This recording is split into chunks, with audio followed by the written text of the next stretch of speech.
नमस्कार, आप सभी का एक बार फिर से स्वागत है हमारे चैनल में। आज सुनेंगे वरुथिनी एकादशी की व्रत कथा। इस एकादशी को सबसे शुभ और फलदायी माना गया है। मान्यता के अनुसार वरुथिनी एकादशी व्रत करने से व्यक्ति के सारे पापों का नाश होता है और उसे सौभाग्य की प्राप्ति होती है। हिंदू धर्म शास्त्रों के अनुसार जो व्यक्ति वरुथिनी एकादशी का व्रत पूरे मन और श्रद्धा से करता है, उसे वैकुंठ लोक की प्राप्ति होती है।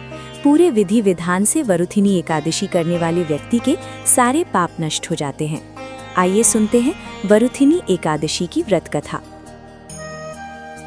प्राचीन काल में मानधन्ता नाम का एक राजा नर्मदा नदी के तट पर राज करता था। वो अत्यंत दानी और तपस्वी था। राजा हमेशा धार्मिक कार्यों और पूजा पाठ में लीन रहता था। एक बार जब राजा वन में तपस्या में लीन था, तभी न जाने किस ओर से एक जंगली भालू आया और राजा के पैर को चबाने लगा। राजा तनिक भी नहीं घबराया और अपनी तपस्या में लीन ही रहा, परंतु वो भालू राजा के पैर को चबाते हुए घसीटकर उसे ले जाने लगा। तब राजा में तपस्या धर्म का पालन करते हुए, बिना क्रोध करते हुए अपनी रक्षा के लिए भगवान विष्णु से प्रार्थना की। राजा की प्रार्थना सुनकर भगवान विष्णु वहां प्रकट हो गए और अपने चक्र से उन्होंने भालू का वध कर दिया और राजा को बचा लिया। राजा के पैर को भालू पहले ही खा चुका था।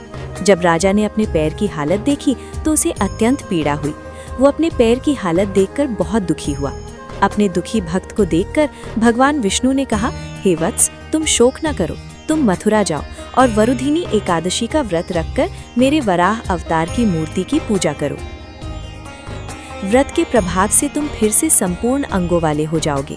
भालू के द्वारा तुम्हारे पैर का नष्ट हो जाना तुम्हारे पूर्व जन्म के दुष्कर्मों की सजा थी।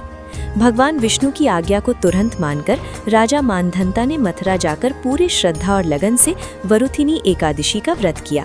व्रत के प्रभाव से शीघ्र ही राजा पुनः संपूर्ण अंगों वाला और सुंदर हो गया।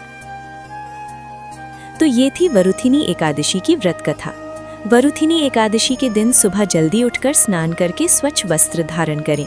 इसके बाद भगवान विष्णु की प्रतिमा को स्नान कराएं, उन्हें साफ सुथरे वस्त्र पहनाएं। प्रतिमा को रखने वाली चौकी पर गंगा जल छिड़ककर शुद्ध करें। इसके बाद भगवान विष्णु की अक्षत, दीपक आदि 16 सामग्री से पूजा करें। भगवान विष्णु को गंध, पुष्प, तुलसी आदि अर्पित करें। व्रत के दिन भगवान विष्णु को भोग अवश्य लगाएं। रात के समय भगवान विष्णु और देवी लक्ष्मी की पूजा करें। हिंदू मान्यताओं के अनुसार पीपल के पेड़ में भगवान विष्णु का वास होता है, इसलिए वरुथिनी एकादशी के दिन पीपल के पेड़ पर जल चढ़ाना बहुत शुभ माना जाता है। वरुथिनी एकादशी के दिन भगवान विष्णु को पीले फल, पीले रंग की मिठाई का भोग लगाना भी बहुत शुभ होता है। एकादशी के दिन भगवान विष्णु के साथ माँ लक्ष्मी की पूजा करने से घर में सुख, समृद्धि और धन का आगमन होता है। जो भी व्यक्ति वरुथिनी एकादशी का व्रत पूरे मन और श्रद्धा से करता है, उसे मोक्ष की प्राप्ति होती है। तो ये थी आज की कथा। आपको ये कथा कैसी लगी कमेंट करके ज़रूर बताएं और साथ ही मेरे चैनल टुन्नी टून्स को सब्सक्राइब करना ना भूलें। धन्यवाद।